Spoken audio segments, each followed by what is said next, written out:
Maths Teacher YouTube channel. This is Babri Rajput.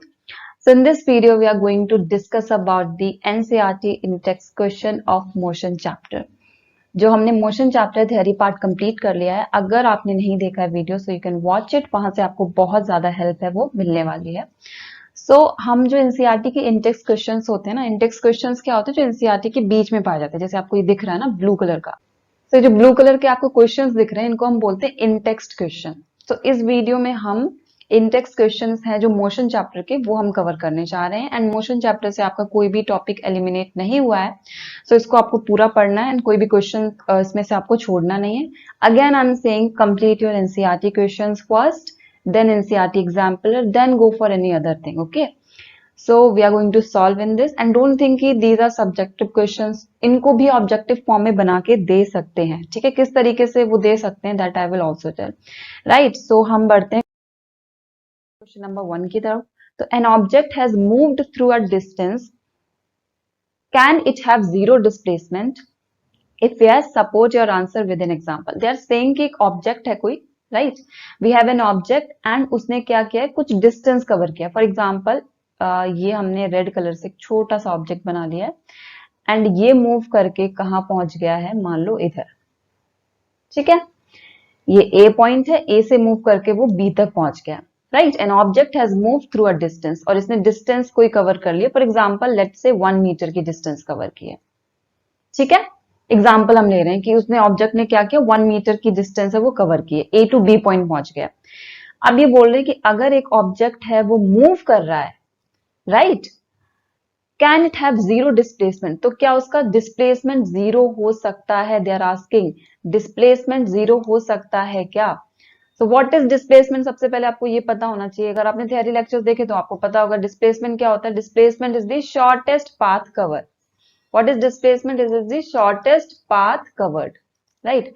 जो body सबसे short path cover करती है उसको हम कहते हैं डिस्प्लेसमेंट। और ये शॉर्टेस्ट पाथ हम कैसे निकालते हैं? इनिशियल एंड फाइनल पॉइंट्स को जोड़ के। इनिशियल एंड जो हमारे फाइनल पॉइंट्स होते हैं उनको जोड़ करके हम शॉर्टेस्ट पाथ है उसको फाइंड कर सकते हैं।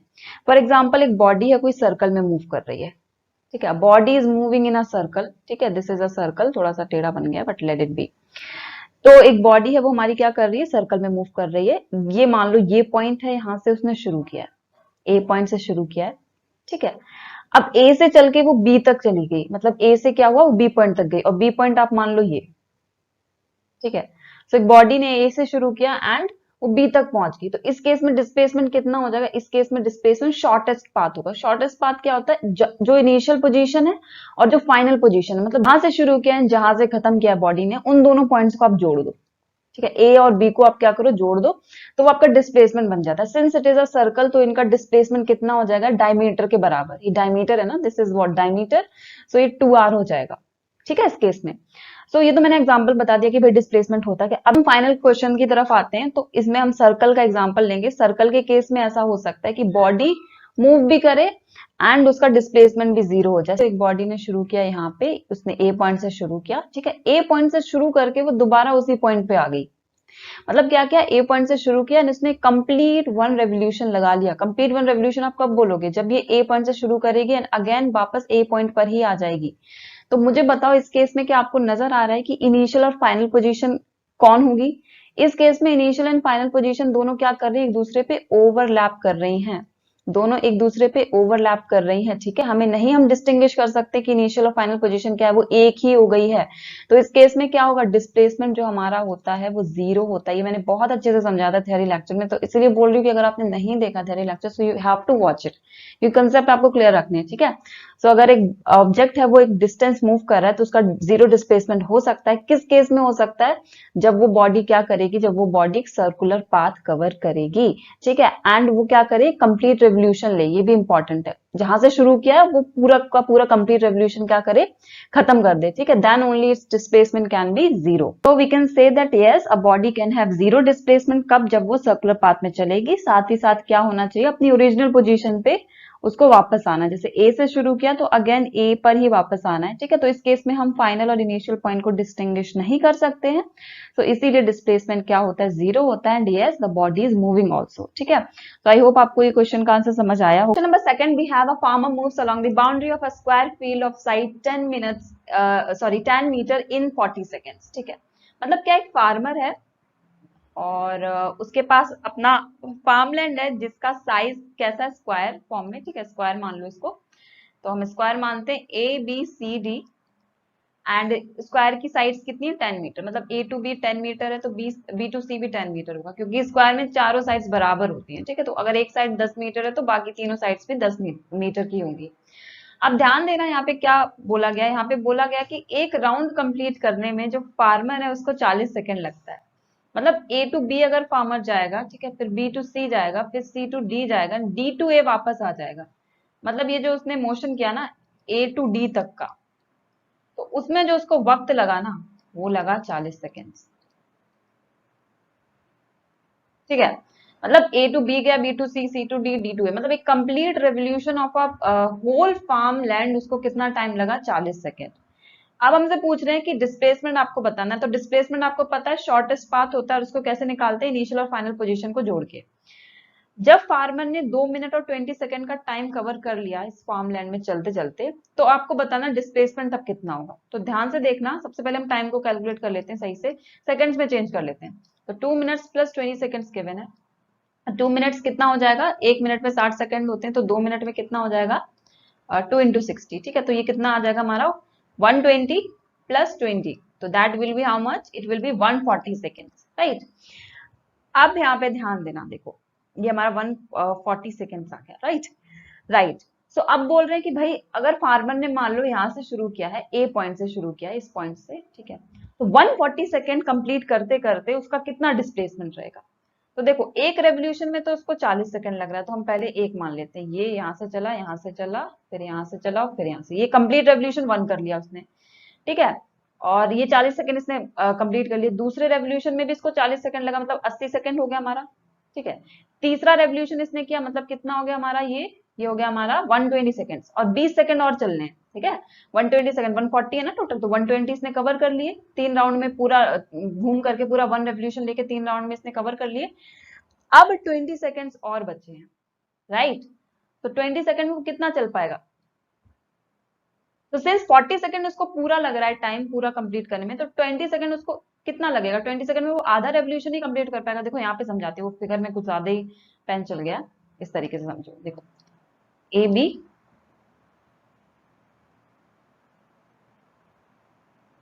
ए बी सी डी, ठीक है, ये हमारे पास स्क्वायर है। एंड देखो वन रेवोल्यूशन में क्या कर रहा है वो, 40 सेकंड कवर कर रहा है, ठीक है। तो हमने अभी कितने राउंड कर लिए, 3 राउंड कर लिए हमने, 3 रेवोल्यूशन कंप्लीट कर लिए। उसमें हमारे कितना टाइम कवर हो गया, 120 सेकंड्स हो गया। अभी भी हमारे पास कितना बच रहा है, 20 सेकंड बच रहा है, तभी तो 140 बनेगा ना। तो 20 सिंस देखो 40 सेकंड में पूरा राउंड कवर कर रहा है, तो 20 सेकंड में आधा करेगा, तो मतलब यहां से शुरू किया उसने फिर से, एंड वो सी तक ही पहुंच पाएगा। अब ध्यान देना, डिस्प्लेसमेंट क्या होता है, इनिशियल और फाइनल पोजीशन को जोड़ते हैं। तो 3 राउंड में इनिशियल और फाइनल पोजीशन सेम थी ना, देखो तीनों राउंड में सेम थी, ए से शुरू किया, ठीक है, ए टू बी गया, B to C, C to D, फिर डी टू ए, तो फिर से ए पे वापस आ गया। और जब भी कभी इनिशियल और फाइनल पोजीशन सेम होती हैं, वहां का डिस्प्लेसमेंट 0 होता है। मतलब इन तीनों राउंड का जो डिस्प्लेसमेंट है वो 0 है। 3 राउंड में उसने जो 120 सेकेंड चला, ठीक है, वो उसका डिस्प्लेसमेंट क्या होगा, 0 होगा, क्योंकि वहां पे वो बार बार ए पे वापस आ रहा था। लेकिन जो थर्ड राउंड है, टोटल राउंड इसने कितने चले, 3.5 राउंड चल लिए ना टोटल राउंड। इन 140 सेकेंड उसने कितने राउंड चले, 3.5 राउंड टोटल में, ठीक है। तो 3 राउंड का तो डिस्प्लेसमेंट 0 हो गया, बचा हमारा आधे राउंड का डिस्प्लेसमेंट, ठीक है। तो ये निकालना है हमें, ये जो ए टू सी। अब कैसे निकालते हैं, इनिशियल और फाइनल को जोड़ते हैं। तो इस केस में इनिशियल और फाइनल पोजीशन है वो अच्छे से जुड़ जाएगी, ठीक है। ये हम इसको क्या करेंगे, इसको इस तरीके से जोड़ देंगे। मैं दूसरा मार्कर ले लेती हूँ, ये ठीक है, यहाँ पे आपको ठीक से दिखेगा, दोनों जोड़ देंगे। ये इनिशियल ए है, फाइनल सी है, दोनों को जोड़ दिया। अब हमें पता है ये हमारा 10 मीटर है, एंड ये भी हमारा क्या है, 10 मीटर है। तो आपको पाइथागोरस थ्योरम, आप ये राइट एंगल बन जाएगा, ठीक है, ट्रायंगल बन गया, पाइथागोरस थ्योरम लगा के आप ये कैलकुलेट कर सकते हो, ठीक है।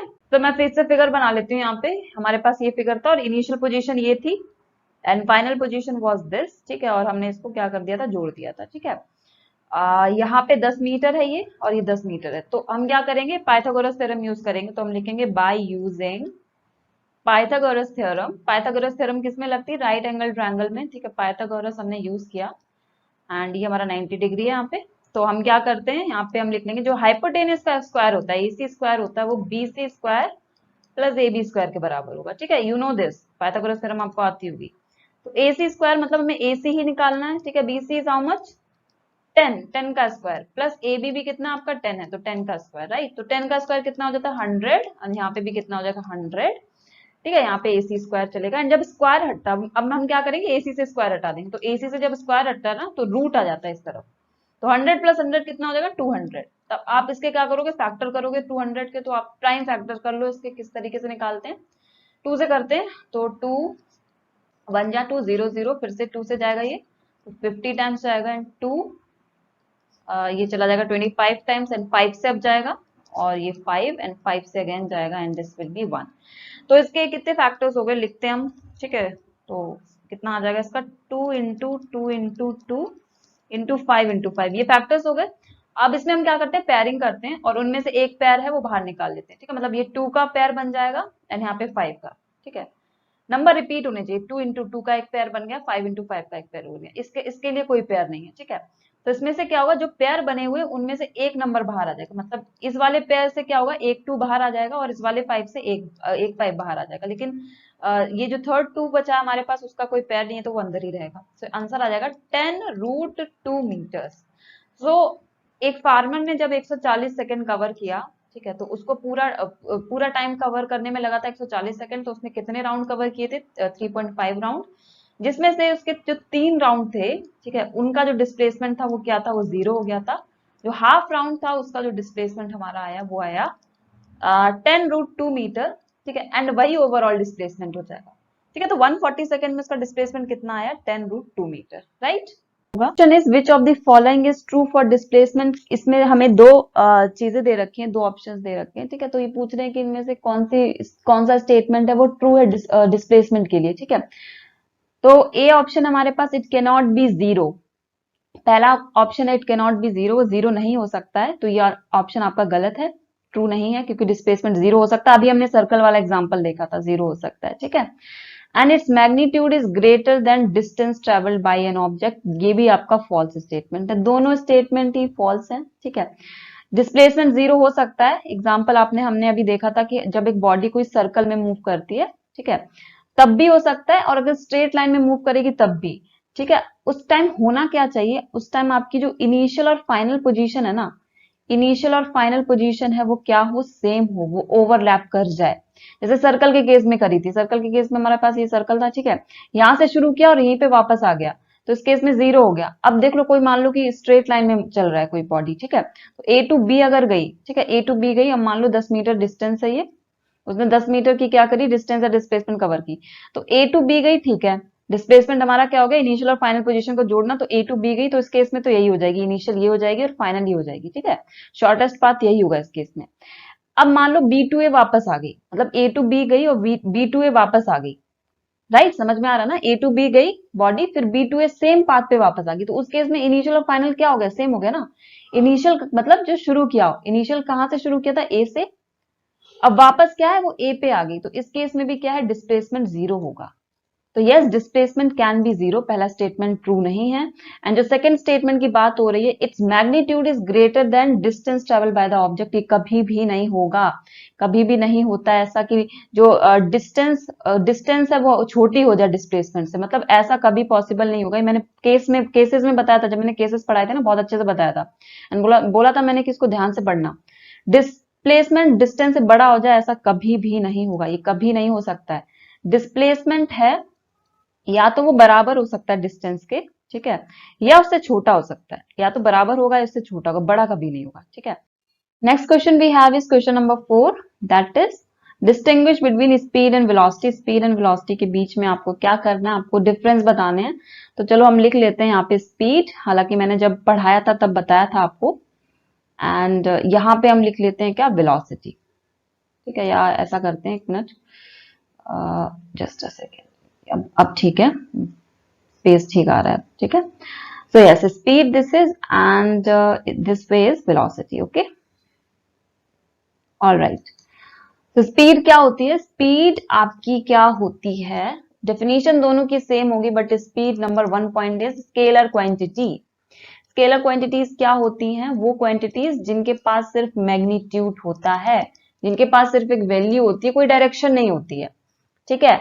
वाइल वेलोसिटी क्या होती है? ये एक वेक्टर क्वांटिटी होती है, ठीक है। It is a vector quantity, मतलब इनके पास मैग्नीट्यूड तो होगा, हर क्वांटिटी के पास मैग्नीट्यूड होगा, ठीक है। हर फिजिकल क्वांटिटी के पास मैग्नीट्यूड तो होगा, लेकिन वेक्टर क्वांटिटी के पास क्या होता है? डायरेक्शन भी होती है। तो दूसरा पॉइंट हम यही बना के लिख सकते हैं कि इनके पास क्या होता है? They have only magnitude, they have only magnitude, while इनके पास क्या होता है? इनके पास सॉरी मैंने दो सेकेंड पॉइंट यहाँ पे लिख दिया था। इनके पास क्या होता है? मैग्नीट्यूड भी होता है, मतलब इनकी कोई वैल्यू भी होगी, प्लस ये डायरेक्शन भी रखते हैं अपने पास, ठीक है। डायरेक्शन भी होती है, राइट। अब मैंने थ्योरी लेक्चर में बहुत डिटेल में पढ़ाया, तो आप अगर उसको देखोगे तो बहुत अच्छे से क्लियर होगा, ठीक है। ऑल राइट, और क्या बोल सकते हैं हम? स्पीड, हाँ, speed can never be zero. Speed ना तो कभी जीरो होती है और ना ही कभी नेगेटिव होती है, लेकिन वेलोसिटी होती है वो क्या हो सकती है? That velocity can be zero, ये जीरो भी हो सकती है, नेगेटिव भी हो सकती है और पॉजिटिव भी हो सकती है, ठीक है। Zero, negative and positive. Fourth point हम ये लिख सकते हैं कि जो स्पीड होती है, डिफरेंसेस इंपॉर्टेंट है। आपको भले ही ऐसे ना पूछा जाए स्पीड वेलोसिटी, आप थ्योरी सोच रहे हो, आप सोच रहे हो कि एमसीक्यू पूछा जा रहा है, तो क्या पूछा जाएगा? तो हो सकता है ऐसे पूछा जाए कि भाई गिवन बिलो स्पीड आपको दे दिया जाए, पूछा जाए कौन सी क्वांटिटी, स्केलर और वेक्टर, तो आपको पता होना चाहिए, ठीक है। अब वो क्या कर सकते हैं? ऐसे एमसीक्यू फॉर्म में पूछ सकते हैं। अगेन ये इंपॉर्टेंट है, स्पीड क्या जीरो हो सकती है कि नहीं, आपको पता होना चाहिए। स्पीड कभी जीरो नहीं होती, ना नेगेटिव होती। Speed is always positive, it is what, it is always positive, ये हमेशा पॉजिटिव होती है, ठीक है। वाइल ये क्या होता है? ये क्या हो सकता है? It can be negative, it can be negative, ठीक है। It can be negative, positive as well as zero. तो ये किसी फॉर्म में भी हो सकती है वेलोसिटी, बट ये जो हमारी स्पीड होती है वो कैसी होती है? वो हमेशा ही पॉजिटिव रहेगी, ठीक है। एंड फिफ्थ पॉइंट इंपॉर्टेंट है, इसको बहुत इंपॉर्टेंट मार्क कर लो कि speed can be equal to, speed can be equal to velocity, ठीक है। वेलोसिटी के बराबर हो सकती है, ठीक है, और ग्रेटर देन इट, या उससे बड़ी हो सकती है। तो speed can be equal to velocity, या तो वो वेलोसिटी के इक्वल होगी या उससे बड़ी होगी, ठीक है। लेकिन वेलोसिटी, जो वेलोसिटी होती है, that can never be greater then what? Speed, speed से ग्रेटर देन नहीं हो सकती है, ठीक है। हमेशा स्पीड से वेलोसिटी छोटी होगी या बराबर हो सकती है।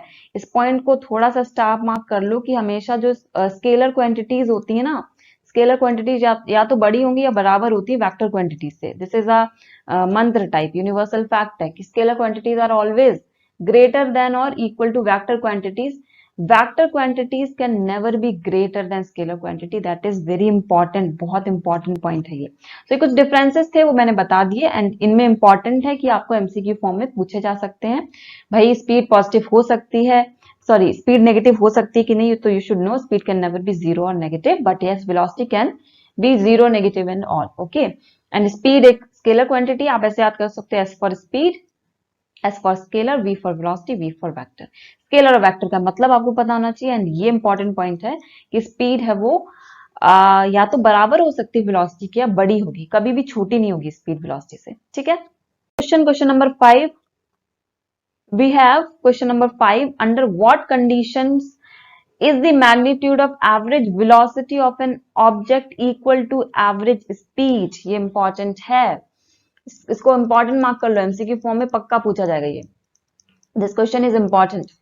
पूछ रहे हैं ऐसी कौन सी कंडीशन होती है, कौन सी कंडीशंस हो सकती हैं जब मैग्नीट्यूड, मैग्नीट्यूड का मतलब क्या होता है? मैग्नीट्यूड का मतलब जानते हो आप? मैग्नीट्यूड का मतलब होता है, इट मीन्स वैल्यू, किसी चीज की कोई वैल्यू होना, नंबर, ठीक है। जैसे मैं बोल रही हूँ कि एक व्हीकल है, वो 5 किलोमीटर पर आवर पे चल रही है, तो ये जो 5 है ना आगे लगा हुआ है, दैट इज कॉल्ड मैग्नीट्यूड। ये मैग्नीट्यूड होता है, वैल्यू क्या है पर्टिकुलर फिजिकल क्वांटिटी की, दैट इज मैग्नीट्यूड।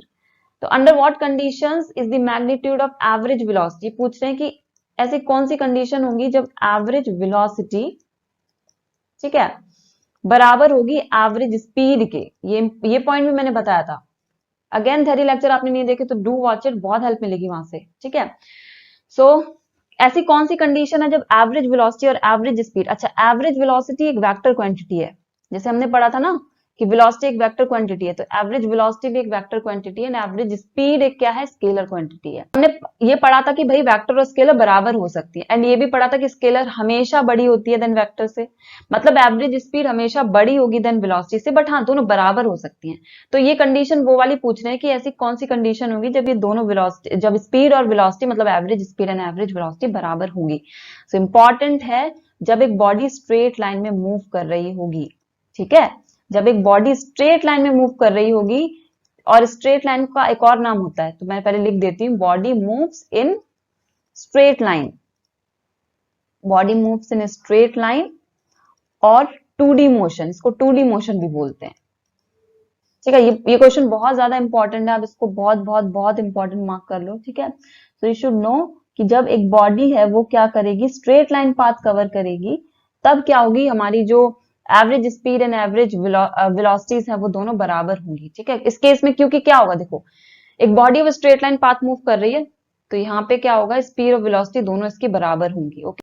अब वो कैसे होंगी मैं यहाँ पे रब कर देती हूँ, आप नोट करते जाओ, ठीक है। यहाँ पे जगह नहीं है, so I am just rubbing this thing, किस तरीके से होंगी ये बराबर एक दूसरे के। ऑल राइट, सो हमारे पास एक थी एवरेज स्पीड। एवरेज स्पीड का अगर आप फॉर्मूला देखो तो इसका फॉर्मूला होता है टोटल डिस्टेंस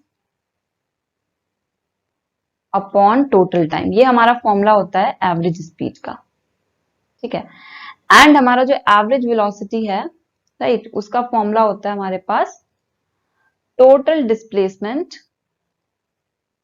ध्यान से देखना, वर्ड्स पे ध्यान देना, upon total time, total displacement upon total time, ये फॉर्मूला होता है। अब देखो वेलोसिटी में डिस्प्लेसमेंट आ रहा है, वेलोसिटी में क्या आ रहा है, डिस्प्लेसमेंट आ रहा है, और स्पीड में क्या आ रहा है, डिस्टेंस आ रहा है, ठीक है।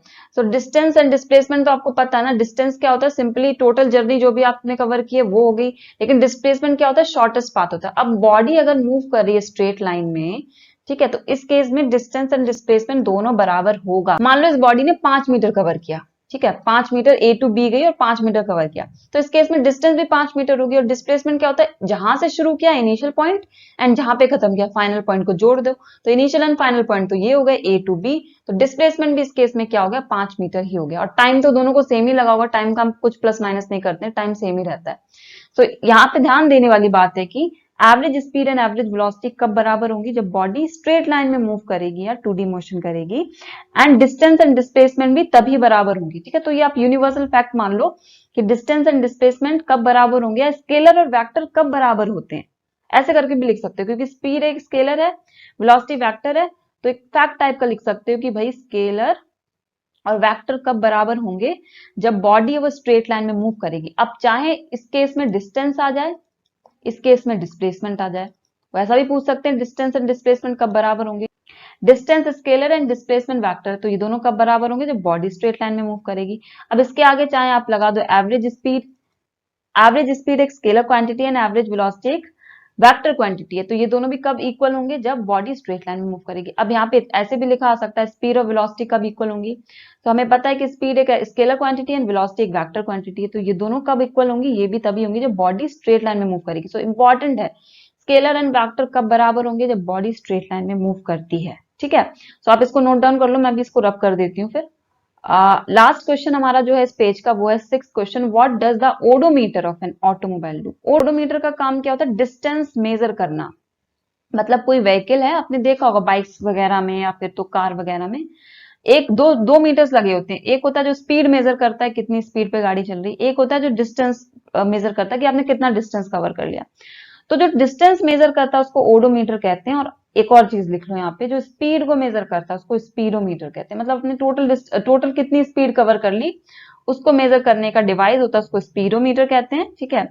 और ओडोमीटर का काम क्या होता है, जो डिस्टेंस है उसको मेजर करना है कि कितनी डिस्टेंस एक व्हीकल ने कवर की है, ठीक है। सो इंपॉर्टेंट है। So question number 7 we have, what does the path of an object look like when it is in uniform motion? So सबसे पहले तो आपको uniform motion UM करके लिख रही हूँ, UM means uniform motion, ठीक है। Definition क्या होती है, इसका मतलब होता है when a body covers equal distance, when a body covers equal distance in equal interval of time, in equal interval of time, ठीक है। ये इसकी definition होती है, definition भी याद कर लो, इंटरवल ऑफ टाइम, डेफिनेशन याद कर लो, इंपॉर्टेंट है। डेफिनेशन पूछी जा सकती है। यूनिफॉर्म मोशन का मतलब होता है when a body covers equal distance in equal interval of time. जब बॉडी क्या करे, इक्वल डिस्टेंस कवर करे in equal interval of time. Example कैसे कैसे मतलब समझ सकते हैं, देखो example we are taking example, एक बॉडी है, ठीक है, एग्जांपल लेते हैं, एक बॉडी है, वो क्या कर रही है, वो ट्रैवल कर रही है, ठीक है, मान लो उसने पहले ए टू बी चला, फिर बी टू सी गई वो, फिर सी टू डी गई और फिर डी टू ई, इस तरीके से, ठीक है, उसने पाथ कवर किया। सो ए टू ई गई, फाइनली पाथ क्या हो गया, ए टू ई हो गया, ठीक है, बट वो सेगमेंट्स में चली, ए टू बी चली, पहले बी टू सी, फिर सी टू डी, फिर डी टू ए। तो इस दौरान इसने टोटल पाथ कुछ ना कुछ कवर किया होगा, इसने डिस्टेंस कुछ ना कुछ कवर की होगी, एंड कुछ ना कुछ टाइम है वो भी यूटिलाइज हुआ होगा। ऐसा तो नहीं कि घड़ी रुक गई जब वो चल रही थी। तो कुछ डिस्टेंस कवर की ए टू ई, एंड कुछ टाइम था वो भी इसमें कंज्यूम हुआ होगा। सो हम बात करते हैं जब वो ए टू बी गई, जब वो बॉडी ए टू बी चल रही थी तो उसने डिस्टेंस मान लो कितनी कवर की, 5 मीटर, ठीक है, एंड टाइम मान लो उसमें लगा 1 सेकेंड। जब वो बॉडी बी टू सी गई तब उसकी डिस्टेंस कितनी हो गई, 10 मीटर, मतलब 5 तो यहाँ की हो गई ए टू बी की, एंड बी टू सी क्या हुआ, उसने फिर से 5 मीटर कवर किया, तो 5 + 5 10 हो गया, ठीक है, एंड टाइम बढ़ता जा रहा है, दैट इज 2 सेकेंड्स, ठीक है। सी टू डी गई तो उसने 15 मीटर होगी उसकी डिस्टेंस, ठीक है, और टाइम कितना हो गया, 3 सेकेंड, एंड डी टू ई गई तो डिस्टेंस हो गया वो 20 मीटर एंड टाइम 4 सेकेंड हो गया। So equal distance in equal interval of time का मतलब क्या होता है, डिस्टेंस है वो इक्वल इंटरवल में चल रहा है, मतलब क्या है, इनका जो डिफरेंस है ना, मैं दूसरा मार्कर लेती हूँ, इनका जो डिफरेंस है वो हमेशा सेम आएगा। जैसे यहाँ पे 5 मीटर आ रहा है, ठीक है, यहाँ पे भी कितना आ रहा है, 5 मीटर आ रहा है, यहाँ पे भी कितना आ रहा है, 5 मीटर आ रहा है, एंड टाइम भी सेम होना चाहिए, 1 सेकेंड का डिफरेंस है, ठीक है, सब में क्या है, 1 सेकेंड का डिफरेंस है। सो इंपॉर्टेंट है, when a body covers equal distance in equal interval of time that is called as uniform motion. मतलब क्या है, जो गैप है इन दोनों का डिफरेंस है वो हमेशा सेम होना चाहिए, ठीक है। सो ये यूनिफॉर्म मोशन का एग्जांपल है। So this is the example of uniform motion, ठीक है। अब ये बोल रहे हैं कि पाथ कैसा होता है, मतलब जब कोई बॉडी है वो यूनिफॉर्म मोशन में चल रही होती है तो उसका पाथ कैसा होता है। तो मैंने इंपॉर्टेंट बताया था, मैंने ग्राफ भी बनवाया था, मैंने कहा था इंपॉर्टेंट है, तो उसका पाथ स्ट्रेट लाइन होता है। The path of a moving body straight line. जब कोई बॉडी यूनिफॉर्म मोशन कर रही होती है तो उसका जो पाथ होता है वो स्ट्रेट लाइन होता है, एंड मैंने ग्राफ भी बताया था, ग्राफ भी आप याद कर लो यहाँ पे, ठीक है, डिस्टेंस वर्सेस टाइम ग्राफ बनता है, राइट, क्योंकि हम डिस्टेंस एंड टाइम की बात करते हैं। यहाँ पे हमने क्या लिया था यूनिफॉर्म मोशन के लिए, डिस्टेंस एंड टाइम, तो हम क्या करते हैं, वाई एक्सेस में डिस्टेंस ले लेते हैं एंड एक्स एक्सेस में टाइम, एंड इनका ग्राफ कुछ इस तरीके से दिखता है, स्ट्रेट लाइन। इंपॉर्टेंट है ये, ठीक है। So the path of a moving body, if a body is moving in uniform motion that will be straight line, straight line होता है। straight line क्यों होता है इसको भी समझ लो, ठीक है, यहाँ पे आप 0 मान लो इसको, ये हमारा ओरिजिन वाला पॉइंट है तो ये 0 हो जाएगा। हर एक चीज को ध्यान से समझो, कोई ना कोई उसके पीछे वजह होती है, कोई ऐसी चीज नहीं हो जाती कि अपने आप हो गई। स्ट्रेट लाइन भी समझ लेते हैं। अब इस साइड हमें क्या लिखना है, इस एक्सेस में टाइम लिखना है, आपको इतना पता होगा, आपने ग्राफ वगैरह बहुत बनाएंगे। एंड हमारी जो एक्स एक्सेस है यहाँ पे आपको टाइम लिखना है, ठीक है, ये हमारी एक्स एक्सेस है और ये वाई एक्सेस होती है, राइट। सो पहली डिस्टेंस कितनी थी, 5 मीटर, तो 5 मीटर हम यहाँ लिख देते हैं, ठीक है, मैं पूरा नहीं लूंगी क्योंकि ग्राफ इतना बड़ा नहीं है, मैं 2 पॉइंट्स ले रही हूँ। दूसरी डिस्टेंस कितनी, 10 मीटर, तो 10 मीटर मान लो ये, ठीक है। वैसे ही टाइम कितना था, जब 5 मीटर डिस्टेंस थी तो that will be, late it B 1 second, 1 second है हमारा, ठीक है। एंड जब 10 मीटर डिस्टेंस हुई तो टाइम कितना हो गया, 2 सेकेंड हो गया ना, 2 सेकेंड्स। अब देखो इनको अगर हम जोड़ते जाएंगे ना इन पॉइंट्स को, तो वो स्ट्रेट लाइन ही बनाएंगे। देखो मीटर मैंने जोड़ा यहाँ पे, एंड दिस इज 1 सेकेंड, तो ये दोनों हमेशा ऐसे स्ट्रेट लाइन बनाते जाएंगे, ऐसे ही हम जोड़ते हैं ना इनको, पॉइंट्स बना देते हैं यहाँ पे। एंड अगर 10 मीटर जुड़ेगा इधर से, एंड इधर से कितना है हमारा, 2 सेकेंड्स, तो वो कुछ इस तरीके से जुड़ेगा, ठीक है। अब प्रैक्टिकली करके देखना, ग्राफ पे बना के देखना, हमेशा आपको स्ट्रेट लाइन ही मिलेगी। ऐसे करके आगे पॉइंट जोड़ते जाओगे तो स्ट्रेट लाइन बन जाता है। आप इन पॉइंट्स को आगे जोड़ते जाओगे तो वो एक स्ट्रेट लाइन फॉर्म ही करेंगे। तो इसीलिए क्या कहते हैं हम कि यूनिफॉर्म मोशन का जो ग्राफ होता है वो कैसा होता है, स्ट्रेट लाइन दिखता है। एंड इसका जो ग्राफ होता है वो किन के बीच में बनता है, डिस्टेंस एंड टाइम के बीच में बनता है, ठीक है। एंड इस तरीके का उसका लुक होता है। सो इंपॉर्टेंट है ये, स्ट्रेट लाइन क्यों बना ये भी इंपॉर्टेंट है। अगर आप ग्राफ पे ड्रॉ करोगे, यहाँ पे क्या थोड़ी लाइन स्टेडी हो गई है, ग्राफ पे ड्रॉ करके देखना, आपको स्ट्रेट लाइन मिलेगी। जो बीच वाली लाइन है ना, स्ट्रेट बनेगी, क्योंकि इन पॉइंट्स को हम आगे जोड़ते जाएंगे, ठीक है, डिस्टेंस एंड टाइम के पॉइंट्स को हम जोड़ते जाएंगे, सो एक स्ट्रेट लाइन फॉर्म कर देंगे, राइट। सो क्वेश्चन नंबर 8 की तरफ बढ़ते हैं। क्वेश्चन नंबर 8 क्या बोलता है, question number 8 is during experiment a signal from spaceship reach the ground station in 5 minutes. मतलब क्या है कि एक एक्सपेरिमेंट कर रहे थे कुछ साइंटिस्ट, ठीक है, और एक सिग्नल रिसीव हुआ स्पेसशिप से, और टाइम लगा उस सिग्नल को स्पेस से अर्थ तक पहुंचने में, दैट इज 5 मिनट्स। अच्छा एक चीज और है, इंपॉर्टेंट है, हमेशा टाइम को सेकंड्स में कन्वर्ट कर लिया करो, ठीक है। फिजिक्स हो चाहे आपकी केमिस्ट्री हो चाहे आप हायर क्लासेस में हो, क्योंकि जो स्टैंडर्ड यूनिट होती है टाइम की दैट इज सेकंड। सो हमें पता है कि 1 मिनट में कितने सेकंड्स होते हैं 60, तो 5 मिनट्स में कितने होंगे 5 into 60 that will be 300 seconds, ठीक है। What was the distance of the spaceship from the ground? अब वो पूछ रहे हैं हमसे, क्या पूछ रहे हैं कि भाई हमें बता दो डिस्टेंस स्पेसशिप की कितनी है ग्राउंड से, ठीक है। मतलब स्पेस स्टेशन जो हमने लगा रखा है स्पेस में, ठीक है, और ग्राउंड में जिसको सिग्नल पहुंचाने में 5 मिनट लगे थे, उनकी डिस्टेंस कितनी है, ठीक है। Signal travels at the speed of light. Speed of light आपको वैसे याद होनी चाहिए, स्पीड ऑफ लाइट कितनी होती है आपको, यू शुड नो दिस, आपको रटा होना चाहिए, बट यहाँ पे गिवन है क्वेश्चन में, so let it be, but you should know. तो speed of light is 3 into 10⁸। यहाँ पे थोड़ी सी मिस्टेक हो गई है, 8 यहाँ पे 108 लिख गया है, तो उसको कट करके आप क्या करो 10⁸ बना लेना, ठीक है। ये होता है 3 इंटू 10⁸ मीटर पर सेकेंड। सो हम सिंपली निकाल लेंगे, कैसे निकालेंगे, देखो हमारे पास एक फॉर्मूला होता था, स्पीड का फॉर्मूला होता था, speed is what, distance upon time. ये फॉर्मूला है ना हमारे पास, speed is distance upon time, right. तो डिस्टेंस हमसे पूछा गया इस केस में, तो डिस्टेंस कितना हो जाएगा, डिस्टेंस हमारा इस केस में हो जाएगा स्पीड इंटू टाइम।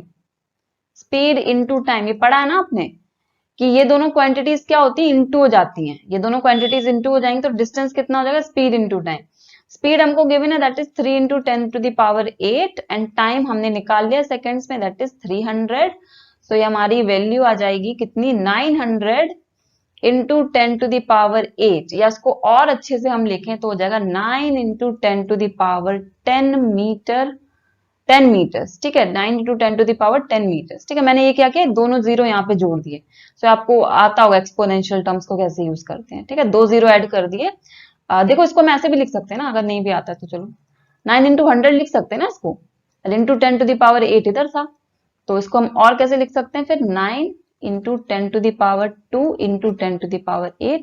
सो ये बेस इनका सेम होता है ना, तो पावर एड ऑन हो जाती है, तो कितना हो जाएगा 9 इंटू 10⁻2 प्लस 8 दैट इज 10। तो इसीलिए मैंने डायरेक्ट लिख दिया, ठीक है। तो आपको आना चाहिए चीज, अगर नहीं भी आती तो कोई इश्यू नहीं है, ठीक है, हर चीज सिखाने के लिए हम है।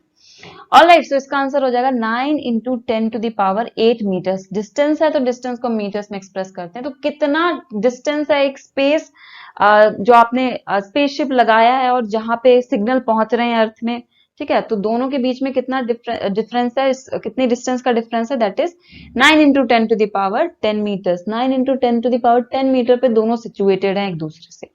फॉर्मूला आना चाहिए आपको, बाकी चीजें तो आप वैसे भी कैलकुलेट कर लोगे। So the question number 9 we have is, when will you say a body is in uniform acceleration, and when will you say the body is in non-uniform acceleration? तो आपको बताना है कि भाई ऐसे कौन कौन सी कंडीशंस होती हैं जब बॉडी है वो हमारी यूनिफॉर्म एक्सेलरेशन में होती है, जब बॉडी नॉन यूनिफॉर्म में होती है। तो मैंने यहाँ पे लिखा हुआ है, यहाँ पे एक बुक का पेज है, ठीक है, वो मैंने यूज किया है, but I will tell you कि किस तरीके से बॉडी है वो यूनिफॉर्म एक्सेलरेशन करती है, उसका ग्राफ कैसा होता है, इंपॉर्टेंट है, इनके ग्राफ्स इंपॉर्टेंट हैं, एंड इनके पाथ कैसे होते हैं। मतलब जब बॉडी यूनिफॉर्म एक्सेलरेशन करेगी तो वो स्ट्रेट लाइन पाथ कवर करती है, नॉन यूनिफॉर्म में वो कर्व्ड या पैराबोला कवर करती है। तो इंपॉर्टेंट है ये, ठीक है, 1 मार्क पे पूछा जा सकता है, ग्राफ से पूछा जा सकता है कि ग्राफ दे दिया जाएगा, पूछा जाएगा कि भाई ये है किसका, ठीक है। सो ए का जो हमारा आंसर है वो है अ बॉडी यूनिफॉर्म एक्सेलरेशन। कब बोलेंगे हम, a body set to be in uniform acceleration when its motion is along a straight line.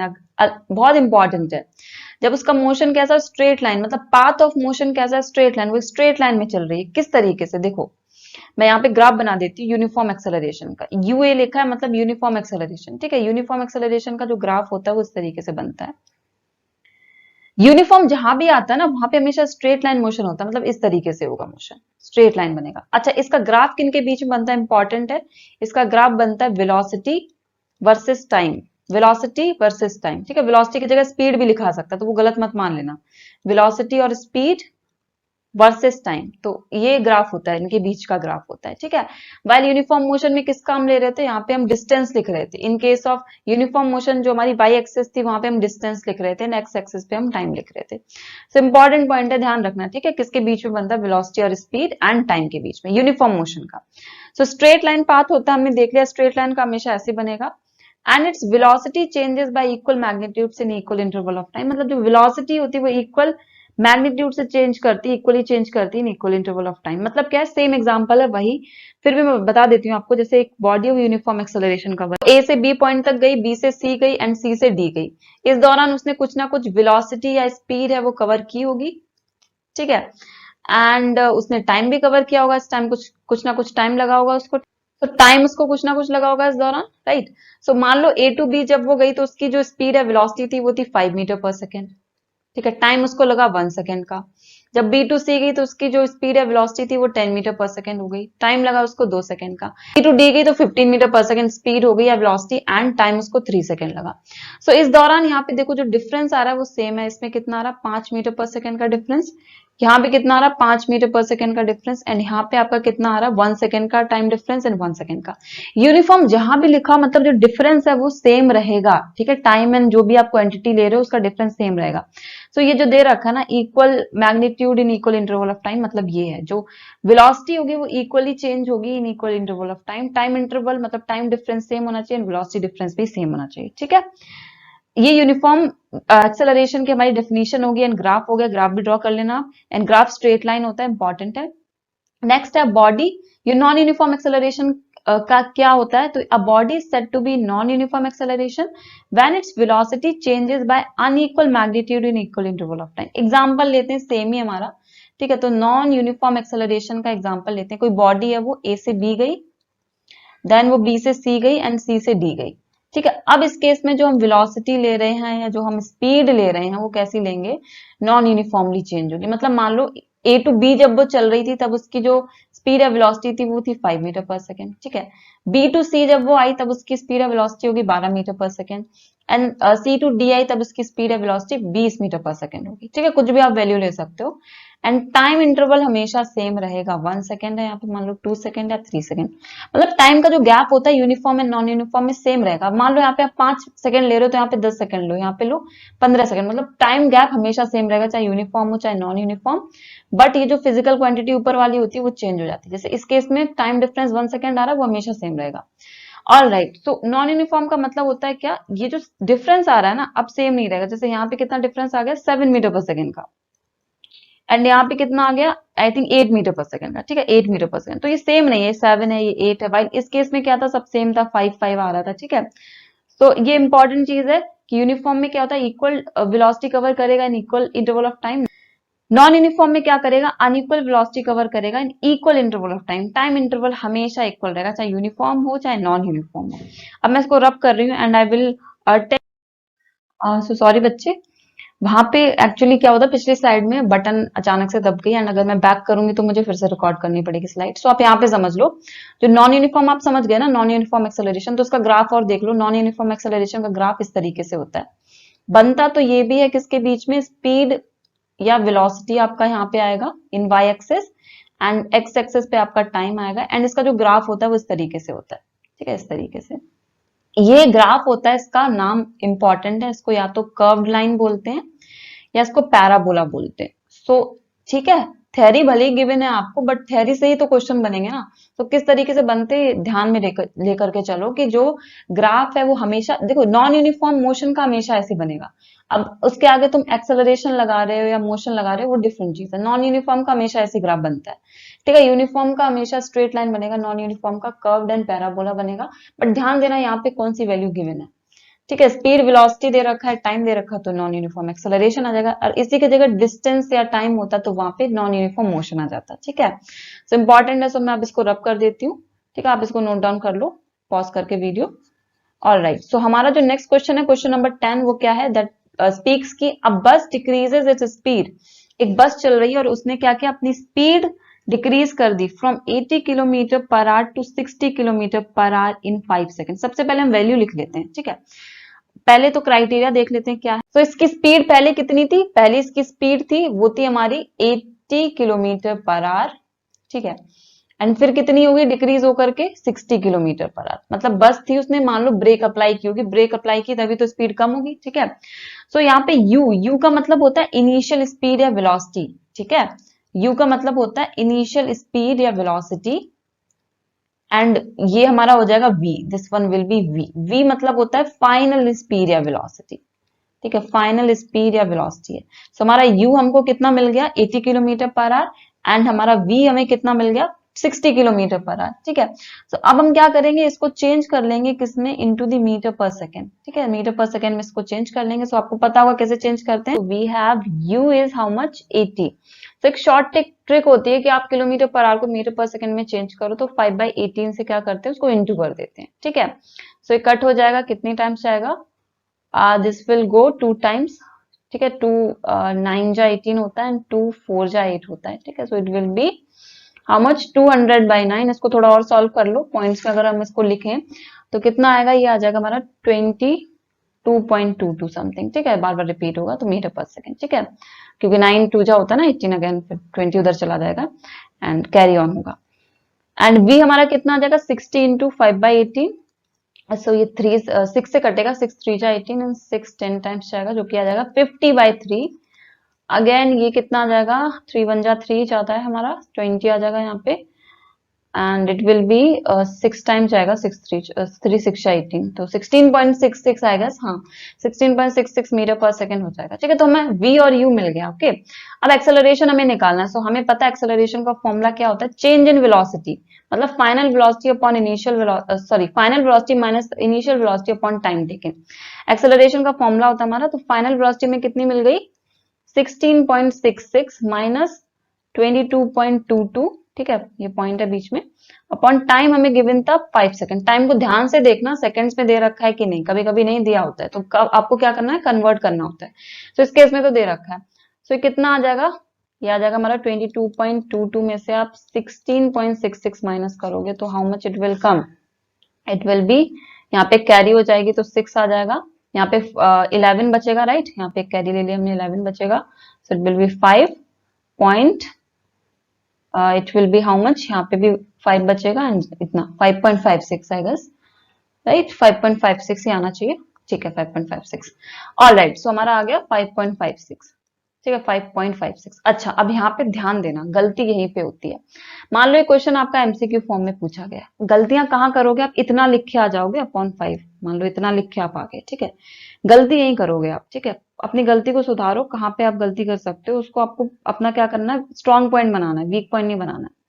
देखो ये साइन लगा है ना माइनस का, वो 22.22 के आगे लगा है, ये क्या है 16.66। अब मुझे बताओ 22 बड़ा है या 16 बड़ा है, तो आप बोलोगे 22 बड़ा है, तो जो बड़ा होता है साइन उसका ही आता है। जब हम माइनस करते हैं इन केस ऑफ, हम जब आप मैथ्स की प्रॉब्लम सॉल्व करते थे, आपने पढ़ा होगा ये अपने प्रीवियस क्लासेस में, छोटी क्लासेस में, कि जो नंबर बड़ा होता है साइन उसी का आता है। ठीक है, तो माइनस तो हमने कर लिया, चलो वो तो ठीक कर दिया आपने, लेकिन जो नंबर बड़ा है साइन उसी का आएगा। तो इस केस में क्या है, 22 बड़ा है, 22 के आगे माइनस का साइन है, तो यहाँ माइनस का साइन आएगा। और अब देखना ऑप्शन में ना प्लस का ऑप्शन गिवन होगा, मतलब ऐसी वैल्यू गिवन होगी जहां पे प्लस करके आंसर आ रहा होगा। ठीक है, तो इसका आंसर पहले हम कैलकुलेट कर लेते हैं कितना आ रहा है। दैट विल बी 5 1 जा 5 पॉइंट, 5 1 जा 5 एंड अगेन 5 1 जा 5 एंड 2, इतना आ रहा है हमारा। ठीक है, एक्सेलरेशन की यूनिट क्या होती है, इंपॉर्टेंट है, मीटर पर सेकेंड स्क्वायर।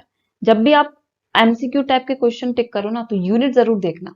हो सकता है वो ऐसे लिख दे मीटर पर सेकेंड, तो वो पहली गलत हो गया, वो ऑप्शन हो ही नहीं सकता, क्योंकि metre per second is the unit for velocity या स्पीड। एक्सेलरेशन की unit metre per second square होती है, तो इनकी यूनिट्स भी जरूर देखना, कंफ्यूज करने के लिए ऐसा दे देते हैं, राइट। सो इसका जो आंसर है वो आएगा -1.112। अब ऑप्शन में देखना प्लस का भी एक ऑप्शन होगा, ध्यान से देखना, प्लस का भी एक ऑप्शन होगा, वो just to confuse you. So you should know कि किस तरीके से हमें जो आंसर है वो सॉल्व करना है।